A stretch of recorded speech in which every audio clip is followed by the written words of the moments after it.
welcome to the Intuitive Insights podcast series. I'm Nina Lockwood, founder and director of Intuitive Interim and Executive Search. Throughout this series, I will be sharing engaging conversations with talented leaders from across the UK transport sector. I am really pleased to welcome Nigel Harris, Managing Editor of Rail Magazine, Britain's biggest selling railway journal, for episode 9 of Intuitive Insights. Nigel has been leading the Rail magazine since 1995 and so celebrated his silver anniversary last year.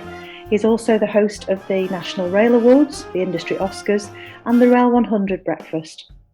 He is a regular expert commentator for the BBC, Sky News and the wider national media, and I'm absolutely delighted that he has joined me on Intuitive Insights to share some of his thoughts, knowledge and experience with us all. I hope you enjoy. Nigel, good morning and welcome to the Intuitive Insights podcast. Episode number 9. I can't believe how quickly these are coming round, but I am absolutely delighted to welcome you to the virtual couch this morning. You mean you've run out of anybody else to talk to, so it's good. Not at all, not at all. I've been really looking forward to this conversation. Okay. I think, you and I have known each other. I'm reckoning it must be nearly 8 years because I've been in the knocking around the rail industry for that long now.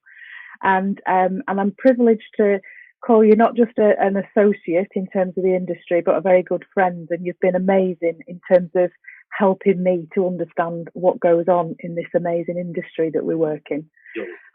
The opportunity to talk to you on the podcast and kind of talk to you about your career, how you came into the industry in the first place, what you think we've got to look forward to in terms of the opportunities ahead of us as an industry, and also some of your own inspirations and people you've worked with and stuff you've learned along the way is a real privilege. So I'm going to hand over to you to start us off with that conversation and tell us about your career and why rail. In some ways, it's a very long story. In some ways, it's a very short one. I never had any idea what I wanted to do at school at all. I fell into university largely by accident. I certainly fell into journalism entirely by accident, and then I fell into railway journalism by accident. I'd worked for 3 seasons on the Lake Steamers on Windermere during my university vacations. And on the last one in 1979, it was coming up that I'd have to go home, and I didn't want to go home, and I'm not sure my parents want to be home either. And I had 3 weeks, and there was a copy of the Westmoreland Gazette on the boat one morning. I was on Swift going up between Ambleside and Bowness in the rain. There was an advert for a trainee reporter. So I dashed off the boat at Bowness, no mobile phones then. The editor happened to answer the phone and said, "Could you come in for an interview?" And I said, "Well, I could come see you tomorrow. I'll be in that laundrette next to you watching Kendall, watching me socks go around."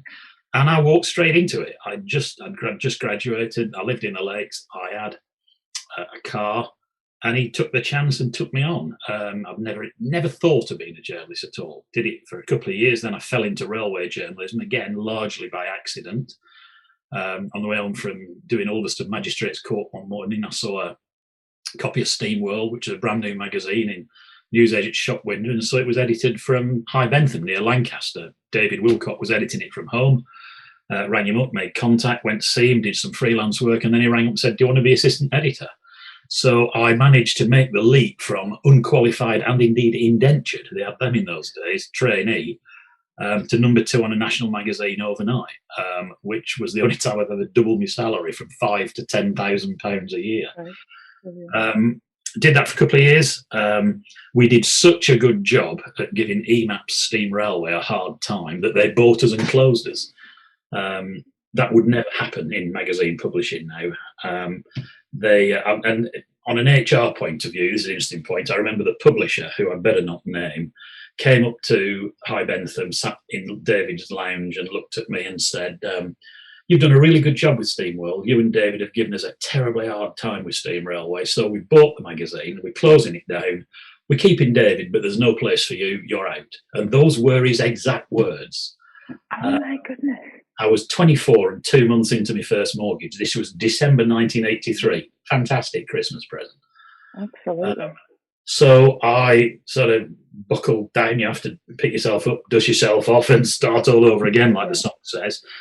And with my then partner, later wife, founded Silverlink Publishing, the book publishing company, with a meagre amount of money that IPC voluntarily gave me because they realised they treated me pretty badly. We ran Silverlink for 7, 8, 9 years, and then we separated, sold the company. And EMAP had rung me up and said, there's a launch against Steam Railway, and we're going to relaunch Steam World to compete with it. They used to do that. If you had one magazine in a market and somebody launched against you, you'd launch a second magazine into the same market and squeeze the newcomer out. And we'd like you to edit Steam Railway, at Steam World. And my mind went back to that conversation about there's no place to you're out. And I said, well, we need to have a bit of a conversation about pay, don't we? Yeah. So I did that freelance for 2 years, and it was great fun. And then the phone went in about February 1992, and they said, we wonder if you're interested in editing Steam Railway. And I'd always said I'd never moved to Peterborough. I lived in St Michael's on Wye near Garstang in that glorious farmland way, Lancashire cheese, of course. Yeah. But I'd been on my own for a couple of years, got divorced, and I thought, well, fresh start. And so moved to Peterborough and took Steam Railway and gave myself 6 months to sort it out naively. It took me 3.5 years. And the turning point was October 94 when we got the first steam engine back into King's Cross for 30 years, when Union of South Africa ran 2 Steam Railway specials to Peterborough. We worked with British Rail Special Trains Unit to make that happen. And after that, the magazine was flying, and whoever ever edit it gets to feel like I felt for that 6 months. It feels like you're strapped to the front of a rocket, and the sales just flew, shot up. Wow. And then in July 1995, exactly 25 years ago, my boss called me into his office and said, look, I've got a bit of a problem with Rail, which was then being edited by the great Peter Kelly, who'd launched it as a bi-monthly in 1981, and it went monthly, and it'd gone bi-weekly, bi-monthly, fortnightly. Yeah. And I said, why, what's your problem? Bear in mind, this is 1995. He said, the railways are being privatised and we need to change rail or develop it quickly. I said, well, what do you mean? He said, it's an enthusiast gazette, and there is nothing wrong with that. There is nothing wrong with a hobbyist magazine. The problem is they're tiny niche markets. And EMAP was a big publisher with a fortnightly magazine with an editorial staff of half a dozen, and obviously quite a lot of costs. There's no way that, and of course the railway at the time was getting much more tedious from the point of view, if all you're interested in is watching it, which is great fun, I love it myself, if that's all you're interested in, we were losing locomotives, freight trains, breakdowns, branch lines, signal boxes, all the things that made the railway exotic and fascinating were in decline. A bit like if you're an ornithologist and you suddenly transpose some tropical rainforest with all the exotic breeds to a spinney in Essex with sparrows and starlings. There's no way it would have withstood, the magazine could have withstood that sort of declining market. And so we need to do what it does now, but just make it bigger. For anybody that's interested in railways, and where I'm not editing it, I'd be a perfect reader for rail. I love watching trains, I always have, I still do. Yeah. But I am interested in the strategy, the politics, which you can't separate it from, the finances. Railways exist for us and by us, not in some little bubble just for you to be interested in. Yeah. But I still nearly didn't do it. This was a Wednesday afternoon, and I said, well, when do you want an answer? He said, Peter's up for it, and what I'd do is we'd swap you over. Peter would go and edit Steam Railway, and you'd switch on to rail. Well, I said, I'll think about it. When do you want an answer? He said, in the morning. And this was the Wednesday afternoon at 4 o'clock. He was pretty shrewd, was Clive, who you know on the NRA Junior panel. I do. And I drove back in that morning thinking, I'm not doing this. And I went into his office and I heard this voice say, well, okay, I'll give it a go, but if it doesn't work, I want to go back on Steam Railway, which is incredibly unrealistic because you never go back, do you? And he was shrewd enough to say, yeah, well, okay. And I came out thinking, did I just say I'm going to do this? But I came very close to turning it down. And I would have missed out on the most incredible, it's been the most fantastic privilege to edit rail and be in the front row from before privatisation, immediately before privatisation, and to have watched the whole thing, right through the very freewheeling franchises through to real shutdown to carefully horribly controlled franchises that come in and go in of the SRA, John Swift at the regulator's office giving way to Tom Windsor, and 10 secretaries of state since 2000, all but 3 I've had a one-to-one relationship with. And it's just been the most amazing ride. It is true that journalism is the first draft of history, and sometimes we get it right, and sometimes, the railway doesn't, and we will just reflect what goes on. It's our job to hold up a mirror and show what's going on, the good, the bad, and the in-between, and then overlay that with a degree of entertainment through the features, analysis and opinions through the columnists, and me up the front, sort of doing my bit in comment. So that it was. Look, I've only ever applied for that one job on the phone that day at Bowness. I've never applied for another job. It's just happened. Just, if you like, one little anecdote. I'm a huge fan of the Eagles, and Joe Walsh, the guitar player, has had a life of excess, shall we say. In an Eagles documentary a couple of years ago, said something that really made me sit up. He said, when you're young, he said, you feel like you're the ball in a pinball machine. He said, just being catapulted everywhere and bouncing between your job and your relationship and your friends and everything. He says, you look back after 30 years and it looks like a well-crafted novel. And he isn't wrong. I can see the places where fundamental things happened, which set me on a course which took me to where I am now. And without those things, it just, and it's fascinating to look at that. That newspaper on the boat that day, and various other things since. I might write about it one day. I honestly think you should. As I'm listening to this, I've got an image of you being on that, because I've been on those boats, and I've got an image in my head of you picking up the paper and it kind of going from there. All we would need to think about, perhaps it's one for over a bottle of wine and when we can actually get back in a social engagement, but we would need to think about who would play you in the film. So that needs some careful consideration. I think we'll have answers on a postcard for that. I need some thought on that, because it's who you choose says a lot about you, doesn't it? It does indeed. Subconscious. It's a great story. And I think, from my experience in our conversations over the last few years, then I know that you have a love of history and you've shared that with me, but that for me, your knowledge of the history of the railway, not just the last 25 years, but way beyond that, is just vast, absolutely vast. And that combination of your understanding of where we came from, which is really critical, I think, in terms of where are we going, but also that other side to it, that, as you've said, it's about the strategy, it's about the politics. My God, I had no idea until I came into this industry how political it was. I had not a clue.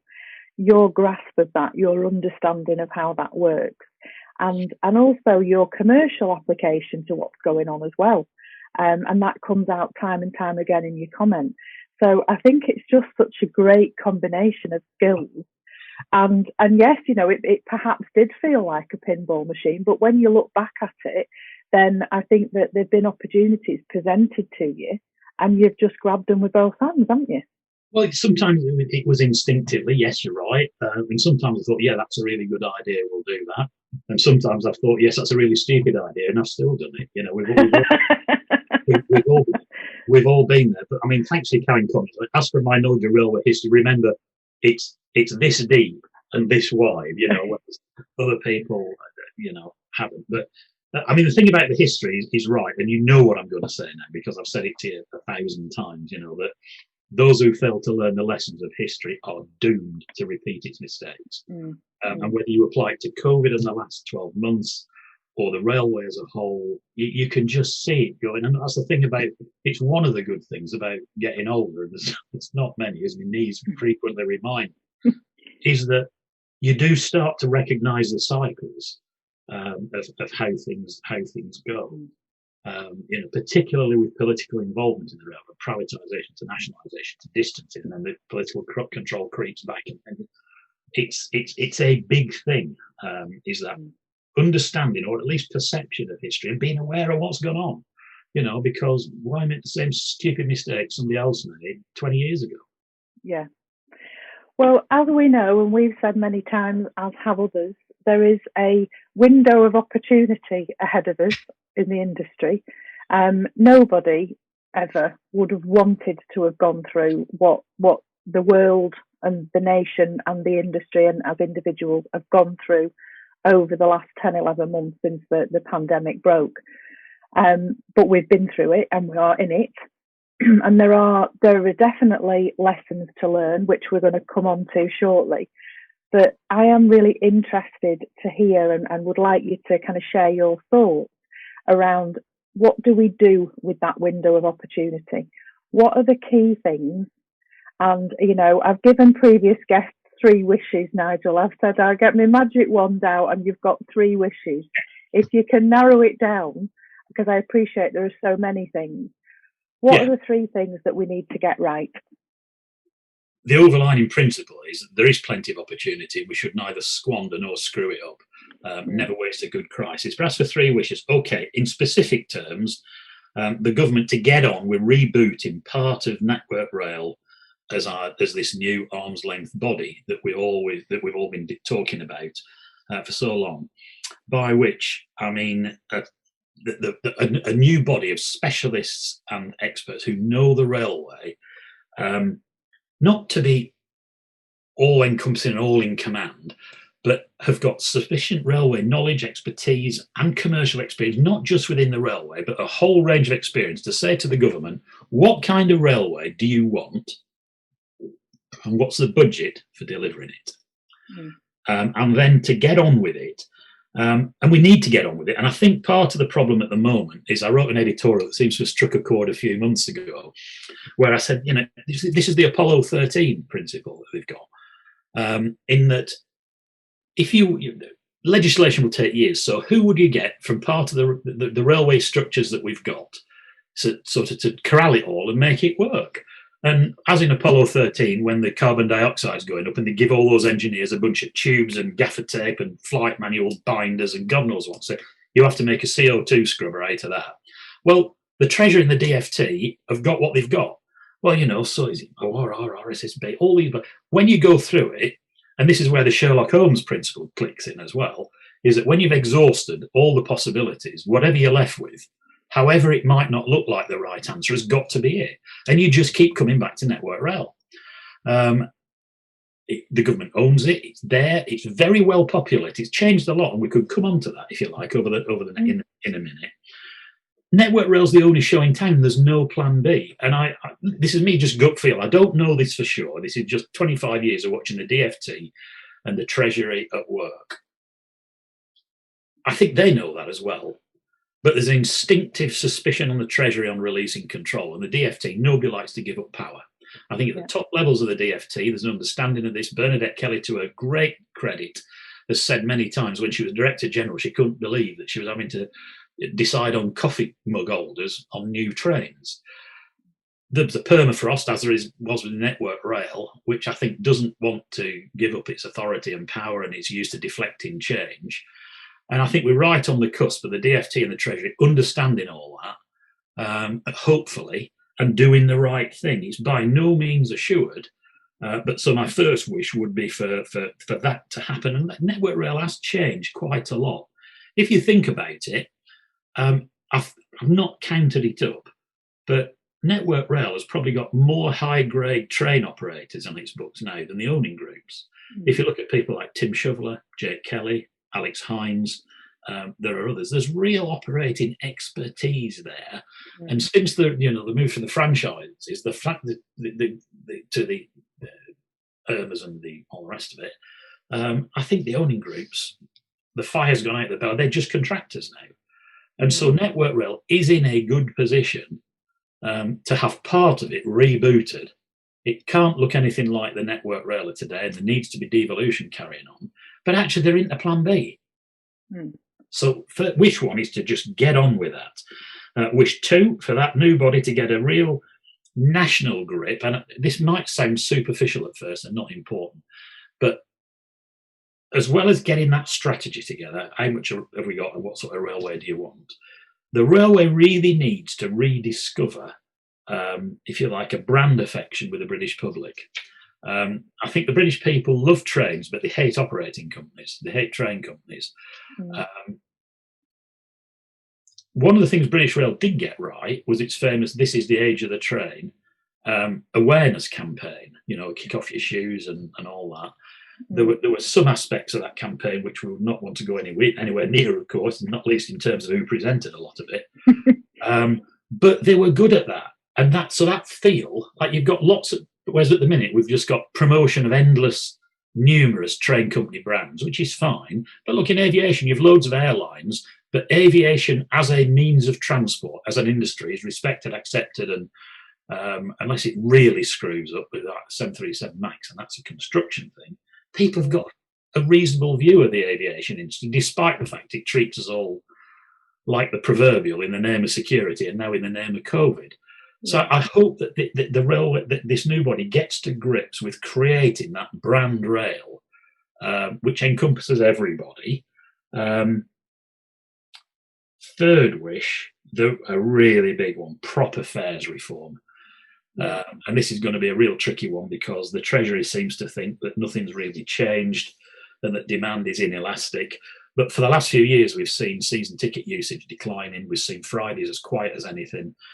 Anthony Smith's research has shown a surge, a gradual increase in off-peak daily tickets. Because the minute you come back to 3 days a week, you don't need a season ticket. Of course. Yeah. So that burning platform is now ashes. And I'm not sure that the Treasury's really grasped that, as instanced by that news of 6% fare increase in March. It's just ridiculous. Yeah. But we need decent fares reform. And, just listen to Mark Smith, the man in seat 61. Mark knows more about fares and ticketing than anyone. He used to be responsible for implementing it when he worked at the DFT. And he once said to me, we were talking about a particular fares initiative, and he laughed and said it was a dreadful initiative, Nigel, but it was really well implemented. But he really understands it, and I just hope that kind of expertise is taken note of, because we do need change, and the market is changing as well. There will be some, we don't know how much business travel comes back. With maybe new kinds of business travel. For example, in 1975, the HSTs pushed commuting out to places like Peterborough, Grantham, Bristol because of the fast services. It could well be that young professionals only having to spend 2 or 3 days in an office might say, well, actually, we could live in York or Newport or Cardiff or Swansea or Exeter, even further away, completely out of the question to commute every day. But hey, I'm happy to do that 2 or 3 days a week. Yeah. Opportunity there for the Roscoes and the train operators to take the ironing boards out of the trains and improve the quality of the offer, because the demand might be for real customer service and a real product improvement rather than just cram them in on benches. Yeah. So that could be a new market. LNER ran that fantastic seat promotion in August, and LNER isn't a business railway. There's very few commuters. But they ran that off-peak. They sold 30,000 tickets in 2 or 3 days. So the leisure market is susceptible. And if we roll all that together with a decent fares reform, then it could work. And the way this new body, just one last comment on that, and this is why I've always thought it was, and I went out on a bit of a limb to say this is what I think is going to happen, is you've got to look at the people involved. You've got Boris Johnson as Prime Minister, and you've got Peter Hendy as the chair, not the chief exec, but the chair of Network Rail. Now, I think it was, those two have worked together, and Boris understands from 2 terms as mayor that to say, I want this kind of tube and bus network, and I want you to deliver it. And if you don't, I'll fire you. And if you do, I'll give you a pay rise or a night or whatever. So he understands. If you write that large, he understands it instinctively. And I suspect that there's a lot of that sort of thinking going on. And you've 2 people in place who get that. So I do hope that happens, because then you get that political separation. When the SRA was abolished in 2004, I got on very well with Alistair Darling. He was there for 4 years. I saw him every 2 months. We got to be really sort of good friends. And after the review in 2004 when the SRA was wrapped up, he said, "What do you think?" And I said, "Well, I think you've nationalised blame." I said, when anything goes wrong now, ultimately, if it's not sorted out somewhere else, it's going to end up on your desk. And it took till 2018 and the timetable fiasco for that to happen, and it blew up in Chris Grayling's face. Yeah. That there was nowhere. He said, "I'm not in charge." Well, you are by default because there's nobody else. He got that the hard way, and that's why we got Williams. So I think the understanding the DFT that you need someone who's a bit remote, if you like, to also give them that political separation, because at the minute you've got a load of civil servants worried about the careers, justifiably, and making the wrong decisions, so it takes forever. You've got politicians who don't want it blowing up in the face. Whereas with the TfL model, you've got that separation that they can stand back from it, and it makes sense for everybody. And I hope we get there, because I fear for the future if we don't, because whoever's running the railway in post-COVID is going to need to be agile, respond quickly to opportunities, and even more quickly to where things aren't working. And the combination of the Treasury and the DFT cannot do that. It just can't. No.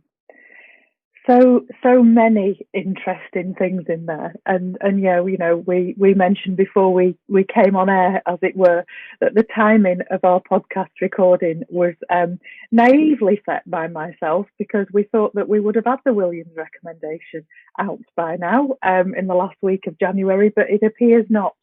So we don't know at the moment whether it'll appear with the Easter Bunny or not, but at some point we'll know. But as you say, there's so much to go at in terms of this arm's length body. I love, and you know, I fully subscribe to this idea of the railway as a brand. I think there's a lot of, we need to kind of rediscover, and I believe strongly that we can rediscover the romance of the railways. There will be a huge pent-up demand, I think, for people wanting to get out and travel. And if we can't go abroad, then we've got so many opportunities in the UK for places that we can go to. And what an amazing opportunity for the railway to be part of that, and getting the leisure market and getting people to different parts of the country. And fares reform. Yeah, it's a bit of a hot potato, isn't it, Nigel? And kind of when we keep coming back to it, and I know in the latest issue of Rail, there's a interview with Jack Starr and Andy from RDG, where we're talking about fares reform. And there's such a lot going on in the background. But I guess when you're dealing with a system that allows 55 million different permutations of how to buy a ticket, then it's not going to be easy. And as you've said, the Treasury have been somewhat resistant, is my understanding. Well, they're worried about the low unintended consequences that you meddle here and you do. They're worried about driving the overall revenue down, and politicians are even more worried about the fact that where you create winners, you also create losers, and that will make, you know, for a real media problem. But we can't put it off any longer. As I said, that burning platform is now ashes, and it's only being kept going by the COVID sort of lulling proceedings, if you like. This problem has not gone away and has got to be gripped. Yeah, absolutely. So in terms of the C word, obviously over the last 10, 11 months now, our lives have been turned upside down and back to front. There's lots of things that we can get fed up about, but there are also things that people are sharing with me that they've learnt, whether that's professionally or personally. The kind of, I won't ask you for highlights, because that might be too much of a stretch of a question. But what have you learned going through this pandemic? What have you learned? Well, you know, on the upside, just how brilliant and adaptable people can be everywhere. You know, not only in the NHS and all those places where people have achieved miracles that we're all familiar with. You know, but if you'd said to me, even just over 12 months ago, that we would be producing Rail with us all working from home and literally never seeing each other, I'd have said it's just not possible, you know. But as it stands at the minute, you know, we've got try and make sure we get everybody in. You know, we've got Steph out in the flatlands in Gedney, east of Peterborough. You've Richard in Norwich, Paul's in Nottingham, Mike is in Peterborough, the production editor, Charles the designer is in Market Deeping. Charlotte, my PA, is in Peterborough. And then there's all the other freelancers. But I've been on a train twice in a year. That's unbelievable. But I've only seen Steph 3 times since September. One was for when we got together after the Rail Awards, and we made an effort to see each other twice after that. But I haven't seen any of the others other than on meetings like this at all. And yet, I could not be more impressed or prouder of the fact that the magazine, as far as I can see, hasn't really missed a beat. No. The news is as good as the whole thing is as good as it ever is. There's no decline in quality that I can see at all. Sure, we've had our moments on a few things, but they've all done a brilliant job, and it just shows how resilient people can be in saying, right, okay, what are we going to do about this? And that agility, flexibility, and immediacy response is one of the reasons I'm so passionate about this arm's length body, because government can't do that, but we can, and the railway desperately needs that. There's quite a few downsides. Professionally, you know me, I'm a networker. I spent, all my time at my London office, which was Carluccio's, of course, at St Pancras, seeing people. And personally, I have found that very difficult. I've managed to keep up on Zoom, but through personal experience, you can draw some big conclusions. And of course, I was in isolation a month before everybody else when I had the knee replacement. So at the end of February, I'm coming up to the first anniversary of largely being here on my own, and it all flows from that. Now, there's no sort of poor me here. It's just facts, because I know lots of other people will probably feel the same way. The first is that too much introspection is not good for you. I do not think you don't find that you sit here looking at the same 4 walls, reflecting on all the things in life that you think you might have got right. No. That is difficult. This is not original. Peter Henderson, I was talking to him about this and talking about working from home. And if you know Peter, you will understand this, because the language was a bit sort of fruitier as well. He said, no, he says, you're not working from home, Nigel, you're living at work. And there's a lot flow out from that. But there's some really serious issues. Look, I'm really lucky. I've seen your postings of those fantastic views from, the front of your cottage looking over lovely Lancashire, which I miss terribly. But I'm equally fortunate. I'm looking out over, some of the green space from the farm next door. I live in a village. The house is nice. I've got a garden. I've got an office and all the rest of it. I'm not 23 floors from the ground, in a small flat with no balcony, and possibly 2 kids and all the rest of it. So I know I'm lucky. I really do. And I'm not grumbling, but I've still found it really hard spending so much time on my own. And I fear that there's real problems that come from this.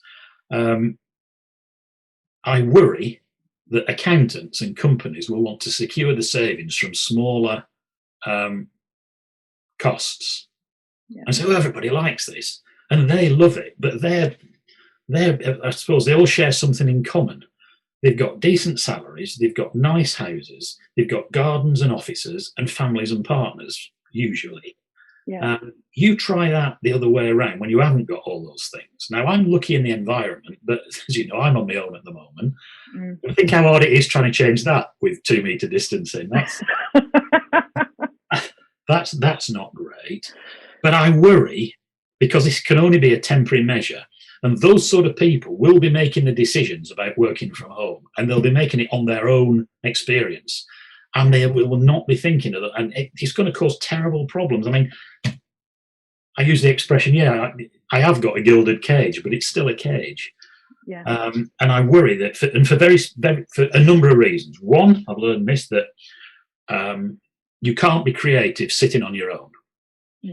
In the course of my career, I've been lucky to be associated with a few successes. Very few of them been me sitting here having a eureka moment, think let's do it that. Most of them have come about from conversation, and not from formal meetings either. When somebody comes and puts the backside on your desk and stops for a chat, or they see you in the canteen, hey Nigel, what about such and such? The National Rail Awards, Clive Nichols just said one day after when he watched all the Ladbroke Grove coverage that was crucifying the railway, why don't we have an awards thing? Give people something to feel good about. You can't be creative sitting on your own. You need a sense of community, and it's not just in media and creative places, it's everywhere. I agree. We absolutely need that human contact. So personally, professionally, there's that. Yeah. Personally, I can and you know me, I'm pretty resilient, but I found this really difficult. And I've had friends who have had let's say mental issues and mental sounds, but who are not as robust, say, and I dread to think how they might be coping. Yeah. It must be so we're saving up real problems on all that. But moving back to professionally, we're ticking over. I'm making rail function, but let's look at it from my point of view. Where are we going to get the managers of the future? I mean, all my team, Steph, Richard, Paul, they're all doing a great job editorially. Paul's, doing his features editor. Richard's leading the news. Steph is doing a brilliant job, deputy editor. But none of them were born like that. No. Let's take one example. Let's take Steph. She has gained the skills she's got that she's using now by being blooded in the everyday life and dealing with a whole range of spectrum of people, issues, problems, people running late, people being stroppy, people being great, people being wonderful. And dealing with that one-to-one is what makes you handle stuff. Yeah. You can't do that from sitting at home. So I genuinely worry that the sort of people who will be making the decisions are those who've got all those advantages. I think this is great. I'm seeing more of the kids, nice office at home. We need to guard against that for the sake of the people who do need to be at work, for the social and the personality, all the mental health things, but also for the development of business. If we don't, we'll all it's pure Darwin. We'll all end up brains in a jar on the shelf wired into the internet, and that really worries me. So there's a lot of things to have learned out of it, and we need to learn those lessons, and if we don't, does that make sense? It does, and it is a big concern for me, and I am desperately missing being out and about and seeing people. And you can have a great conversation like this, and it's better in lots of ways than just being on the phone all day. But it's that kind of is what you've already alluded to, Nigel. It's the conversations that are not on the agenda. It's the stuff that we didn't convene to talk about, but it just popped up in conversation. And that's the stuff that I think we're missing, and that creativity and the energy that comes from that and the collaboration that comes from that. So so hopefully it won't be all left to the bean counters to work out what the way forward should look like. Well, we've got to make sure that we're all involved in that, because costs and money does count, especially after the costs of the pandemic. Of course. We're really going to be, look, it's that. I mean, we used to have occasional sort of ideas and blue skies day. And what I used to say at the start of all those is, look, and they go on all day on different topics. And I'd say, look, never be afraid of suggesting something that you might think is a stupid idea. Because actually, it might be a stupid idea. And I've had my fair share of them. But, if you actually speak it, somebody across the table will say, hang on, we can't do that, but we could do such and such. Exactly. Now, they wouldn't have thought of that if you hadn't. It's like the snooker ball going against the cushion and the angle of incident, and it bounces off at a different angle and goes in the hole. The first shot was never going to go in the pocket. Yeah, I love that analogy. We absolutely need that. The right to put forward a stupid idea. And there's also a responsibility, incidentally, on the people in the room to occasionally say, no, that is a stupid idea. Let's not talk about it. And I would cite that whoever came up with C2C as a train company name, One as a train company, the one from Platform One, whoever it was decided to trash and dump one of the world's best known and respected brands, the Royal Mail, and call it Consignia. And finally, the Union flag on the back of British Airways aircraft. There are moments when somebody in the room needs to have the courage to stick their hand up and say, excuse me. It's a really bad one. Yeah, definitely. So Nigel, and because we frequently do, we could talk for hours, because I always love our conversations. To bring your conversation now to a close, I have a couple of questions for you. I'm really interested to know. And, you know, I'm really lucky. I've got a number of people that I can think of instantly who inspire me, who kind of help me to learn, etc. Whether that's in a role model capacity, whether it's just someone who's interesting. Who would that person, that might be an impossible question. Who inspires you?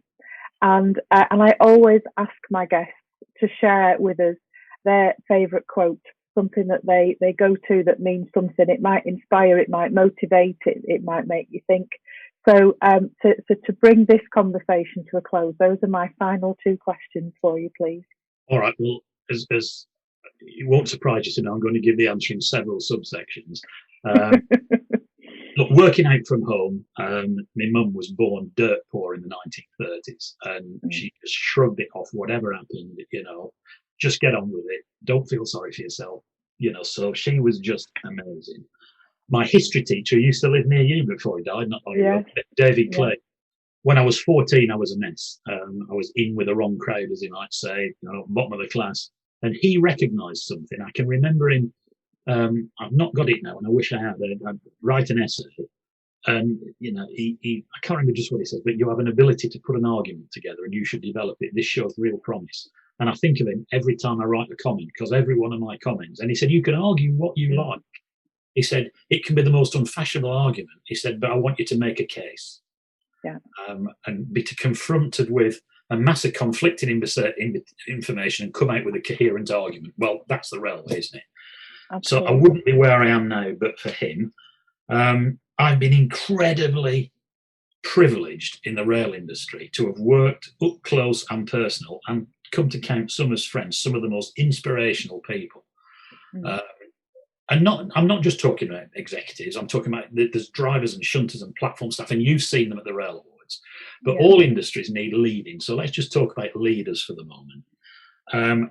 And some of those have just been incredible, and they all got things in common. And just a few names, because they'll mean something to you. There's some obvious ones, and maybe some less obvious ones. Chris Green, Chris Garner, John Swift, Adrian Shooter, John Smith, Debbie Francis, Irina Telecki, Diane Crowther, Lillian Greenwood, and the numerous other women who are rewriting the face of the history, of the face of the railway.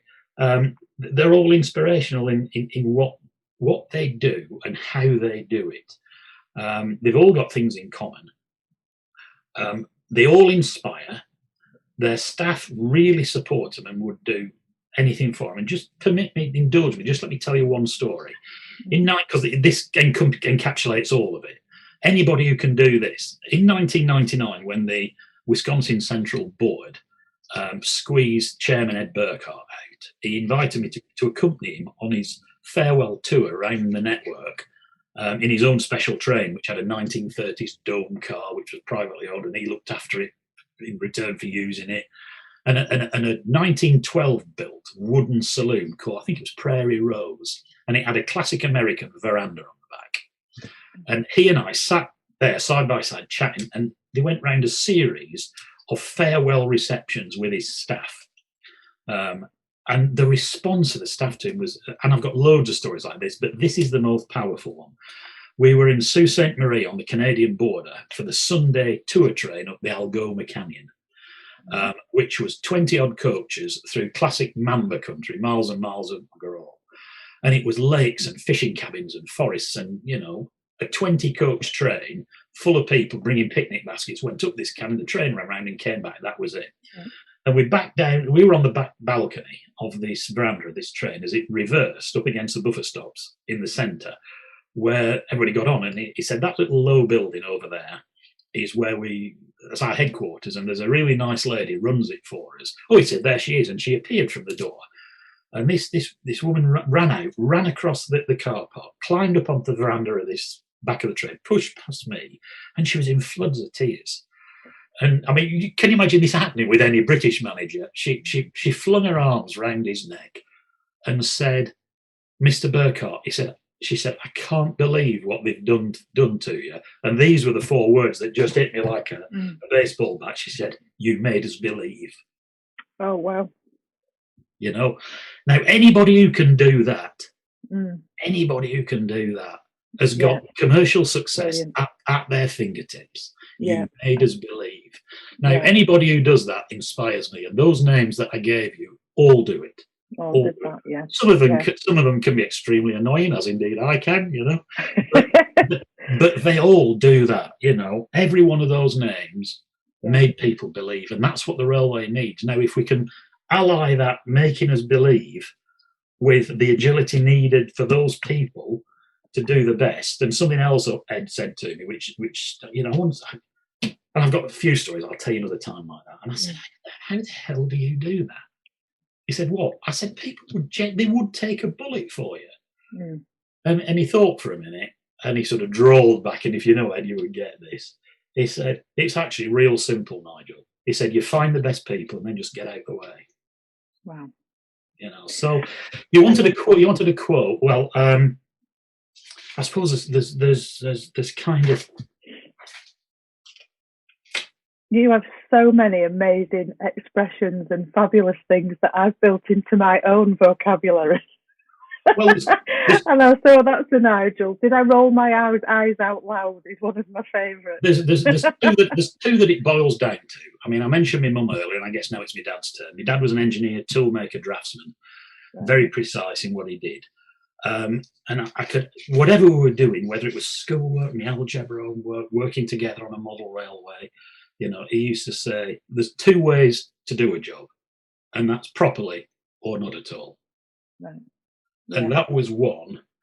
And I don't want this to sound too sort of pompous, but one of the jobs rail's got is I suppose is to stimulate thought leadership, and I really do try to do that in the editorial.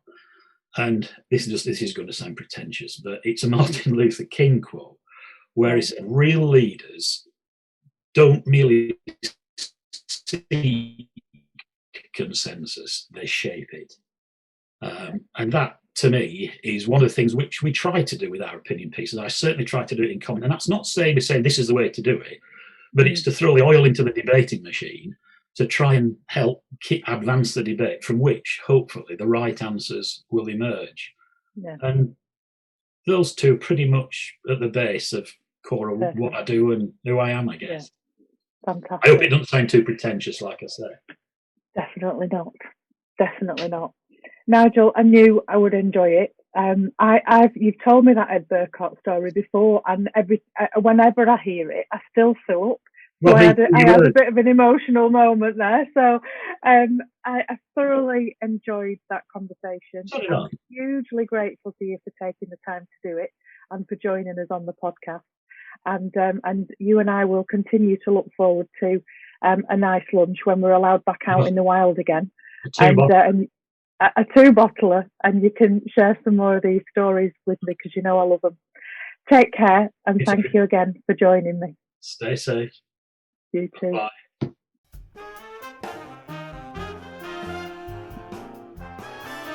My huge thanks to Nigel for joining me on Intuitive Insights podcast for episode number 9. Our next guest is Mark Hopwood, Managing Director of Great Western Railway, who will be joining us in 2 weeks' time.